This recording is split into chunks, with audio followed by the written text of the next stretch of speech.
চলো আজকের আমি প্রেগনেন্সি জার্নিতে আমি সকাল থেকে দুপুর পর্যন্ত কী কাজ করি সবটাই তোমাদের সাথে আজকে শেয়ার করব। আজকে পুরো সকাল থেকেই ব্লগটা শুরু করছি। সকাল থেকে বলতে পুরো 5:30 থেকেই ব্লগটা শুরু করছি।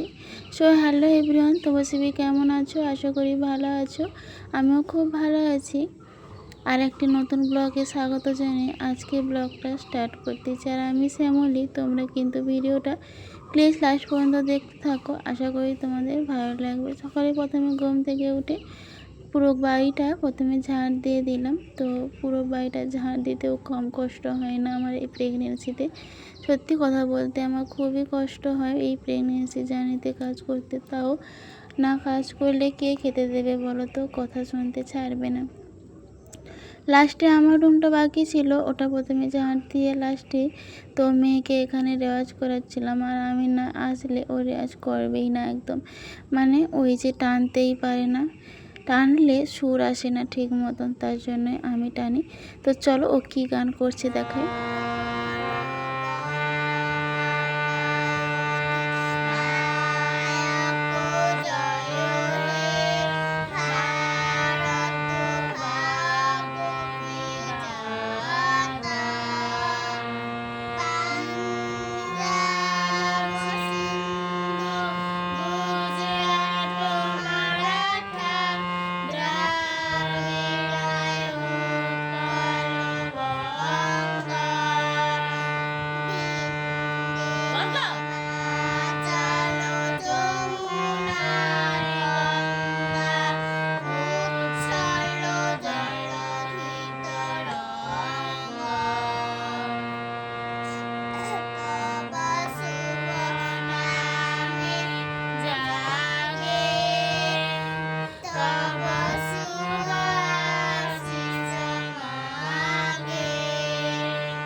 এখন তো মেয়েদের সকাল স্কুল হচ্ছে গ্রীষ্মের জন্য, তো ও মেয়েকে বার করে দিয়ে আমি এখন পুরো বাড়িটা নেতা দিয়ে দিচ্ছি। পুরো বাড়িটা বলা ভুল, এখন তো মাঝখানে ভিতর দর গলন্দর ওগুলো তো ঢালাই হয়ে গেছে। আর আমার বাড়িটা এটা হচ্ছে মানে আমার যে রুমটা, এটাতে এখন মাটি আছে, নিচটি এখন মাটি দিয়ে গোমাই দিয়ে লেপতে হয়। তার জন্য আজকে যেহেতু শনিবার দিনটা ছিল, তাই আমি এখন পুরো বাড়িটা নেতা দিয়ে দিচ্ছি। সত্যি কথা বলতে ঘর ঝাড় দেওয়ার থেকে আমার এই লেতা দিতে খুবই কষ্ট হয়। তার জন্য না আমি রান্নাঘরের উনান বোলাতে পারি না, খুবই প্রবলেম হয়। কিন্তু সেই প্রবলেমটা আমার শ্বশুরমশাই আরও কেউই বোঝার চেষ্টা করে না। এদিকে লেতা দিয়ে সে করে এখন ভুসি আর মিশ্রির শরবত খেয়ে নিয়েছে। এটা কিন্তু শরীরের জন্য খুবই উপকারী আর খুবই ঠান্ডাও রাখে। তারপরে আমি স্নান করে এখন আমি চলে এসেছি ঠাকুরকে ফুল দিতে। আর আজকে যেহেতু শনিবার, তো মনসা মায়ের পুজো হয় আমার বাড়িতে শনিবার আর মঙ্গলবার। মেয়ে তো স্কুল গেছে আর আমার মেয়েই পুজো করে। আমি এদিকে আমার নিত্য সেবাটা রোজ রোজ এটা করে রেখে দেই। আর মেয়ে যে মনসা পুজো করবে ওটা আমি পুরো রেডি করে রেখে দেই। আর এদিকে আমি ঠাকুরকে খেতে দিয়ে দিয়েছি। আজকে ছিল আম, তো আমটাই কেটে দিলাম। তো যেদিন যেমন থাকে সেদিন তেমনই দেই। আর এই প্রেগনেন্সিতে আমার সত্যি কথা বলতে জানি না প্রচুর পরিমাণে কষ্ট হয় কেন। মেয়ের বেলায় কিন্তু এতটাও কষ্ট হয়নি, মানে সেকেন্ড বেলায় যে কষ্ট হচ্ছে মেয়ের বেলায় কিন্তু অতটাও কষ্ট হয়নি।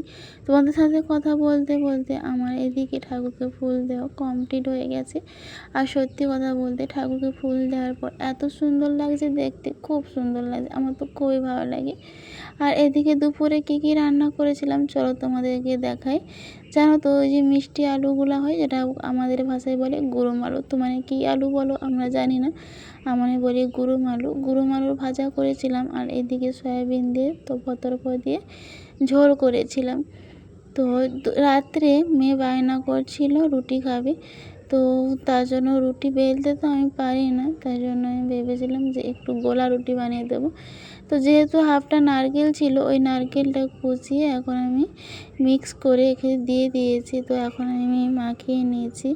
আর এদিকে জানো তো রান্না করতে করতে একটা সাপ রান্নাঘরে ঢুকে পড়েছিল।